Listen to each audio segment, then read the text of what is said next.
السلام علیکم ورحمۃ اللہ وبرکاتہ۔ عزیز طلباء، میرا نام محمد نواز، میں آپ کا اسلامیات کا استاد ہوں۔ بیٹے، آج کا ہمارا لیکچر سورۃ الانفال رکوع نمبر 7 آیات 56 تا 58 اور ضمائر نشری سوالات۔ پہلے الفاظ معنی دیکھ لیں بیٹا۔ تسکفنا، تم پاؤ۔ تسکفنا کا معنی کیا ہے؟ تم پاؤ۔ شرد، بھگا دو۔ شرد، بھگا دو۔ فمبس، پس پھینک دو۔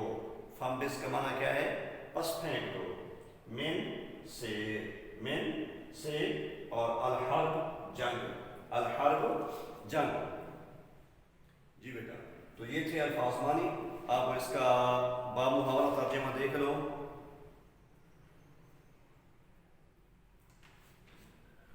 الذین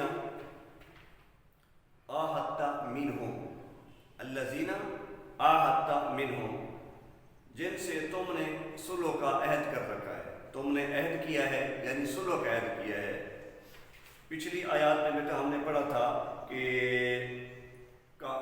فرعون اور آل فرعون کی ہلاکت و بربادی کے اسباب، اور اس رکوع کے آغاز میں ہم نے پڑھا تھا کہ مسلمانوں کی جہاد کی تیاری دیکھ کر منافقین اور کافر جن کے دل میں مرض، وہ تبصرہ کرنے لگے تھے کہ ان کو ان کے دین نے مغرور کر رکھا ہے۔ لیکن اللہ نے فرمایا کہ جو شخص اللہ پر بھروسہ رکھتا ہے تو اللہ غالب حکمت والا ہے۔ اس کے بعد پھر کافروں کی موت کیفیت بتائی گئی۔ پھر اللہ نے فرمایا کہ جو کچھ بھی ان کے ساتھ ہوتا ہے اس کے ذمہ دار خود ہیں، اللہ اپنے بندوں پر ظلم نہیں کرتا۔ پھر اللہ تعالیٰ نے فرعون اور آل فرعون کی ہلاکت و بربادی کا اسباب بیان فرمائے۔ اور اب آج کے لیکچر میں بیٹا اللہ تعالیٰ فرما رہا ہے الذین عاہدت منہم ثم ینقضون عہدہم، جی، جن سے تم نے عہد کیا ہے یعنی صلح کا عہد کیا ہے۔ ثم ینقضون عہدہم فی کل مرۃ، پھر وہ ہر بار اپنے عہد کو توڑ ڈالتے ہیں۔ ینقضون، توڑ ڈالتے ہیں، عہدہم، اپنے عہد کو، فی کل مرۃ، ہر بار، وہم لا یتقون، وہ خدا سے نہیں ڈرتے۔ وہ نہیں ڈرتے یعنی اللہ سے نہیں ڈرتے۔ ٹھیک ہے بیٹا۔ فَإِمَّا تَسْقَفَنَّهُمْ فِي الْحَرْبِ، اگر تم ان کو لڑائی میں پاؤ، اگر تم ان کو لڑائی میں پاؤ تو جنگ میں یا لڑائی میں، حرب کا معنی جنگ بھی ہے لڑائی بھی ہے، تو ان کو اگر لڑائی میں پاؤ یا جنگ میں پاؤ فَشَدِّدْ بِهِمْ، تو ان کو ایسی سزا دو کہ جو ان کے پس پشت ہیں انہیں، جی، اگر تم ان کو لڑائی میں پاؤ تو انہیں ایسی سزا دو کہ جو ان کے پس پشت ہیں وہ ان کو دیکھ کر بھاگ جائیں۔ فَشَدِّدْ بِهِمْ، ان کو دیکھ کر بھاگ جائیں۔ من خلفہم، جو ان کے پیچھے ہیں، من خلفہم، جو ان کے پیچھے ہیں، فَشَدِّدْ بِهِمْ، ان کو دیکھ کر بھاگ جائیں۔ لَعَلَّهُمْ يَذَّكَّرُونَ، عجب نہیں، یعنی یہ بات دور نہیں ہے، یہ بات کوئی بہت بعید نہیں ہے کہ ان کو اس سے عبرت حاصل ہو، ان کو اس سے عبرت حاصل ہو، یعنی وہ سمجھداری سے کام لیں۔ ممکن ہے کہ ان کے لیے یہ کام نصیحت بن جائے، تمہارا کافروں کو مار بھگانا ان کے لیے جو پیچھے بیٹھے ہیں، جو جنگ میں نہیں آئے، ان کے لیے ممکن ہے کہ ان کے لیے یہ بات نصیحت ثابت ہو کہ دیکھو یہ طاقت میں زیادت ہے، افرادی قوت میں زیادت ہے، ان کے پاس جنگی سامان بھی تھے، پھر بھی مار کھا کے بھاگ آئے ہیں، تو ہو سکتا ہے کہ مسلمان سچے ہوں، کافر جھوٹے ہوں، تو ان کے لیے سوچنے کا موقع ہوگا، ان کے لیے نصیحت ہوگی۔ ٹھیک ہے بیٹا۔ اگلی آیت دیکھیں، وَإِمَّا تَخَافَنَّ مِنْ قَوْمٍ خِيَانَةً فَانبِذْ إِلَيْهِمْ عَلَىٰ سَوَاءٍ، اور اگر تم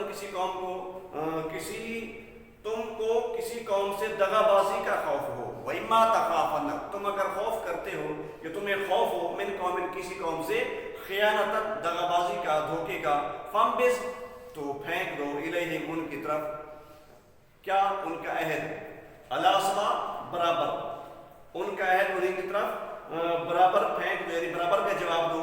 ان اللہ لا يحب الخائنین، کوئی شک نہیں کہ خدا دغا بازوں کو دوست نہیں رکھتا، کوئی شک نہیں کہ خدا دغا بازوں کو، یعنی دھوکہ دینے والوں کو دوست نہیں رکھتا۔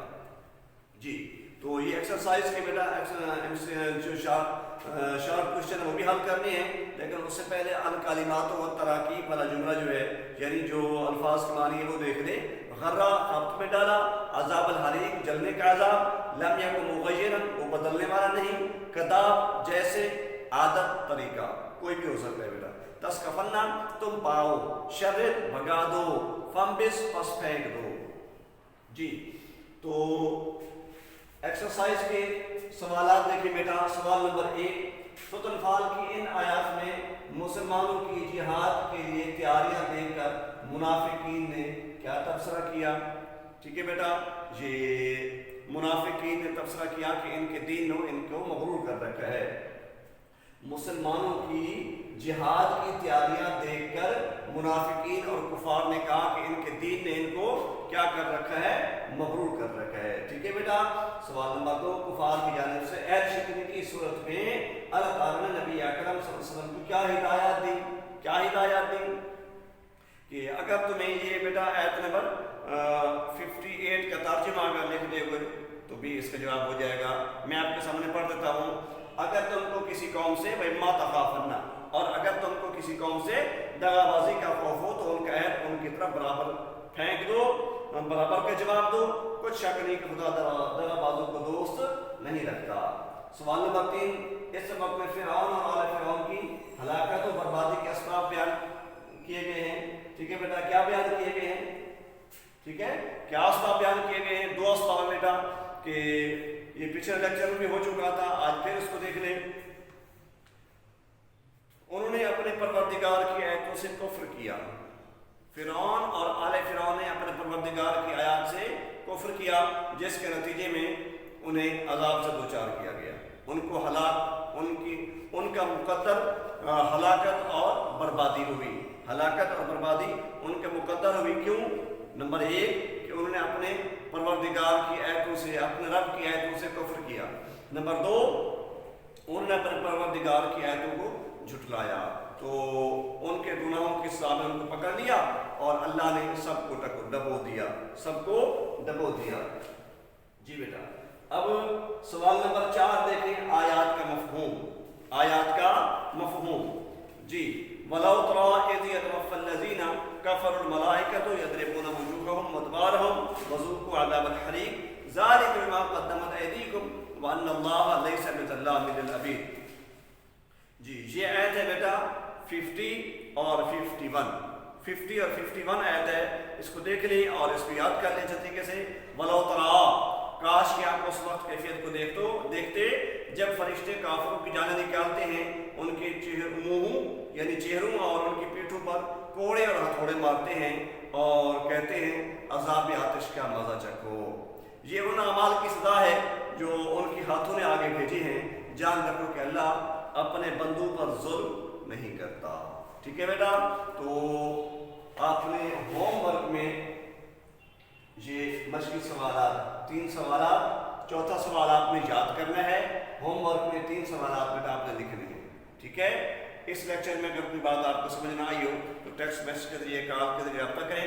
ہم آپ کی رہنمائی کے لیے حاضر ہیں. اللہ آپ کا حامی و ناصر ہو. السلام علیکم ورحمۃ اللہ وبرکاتہ.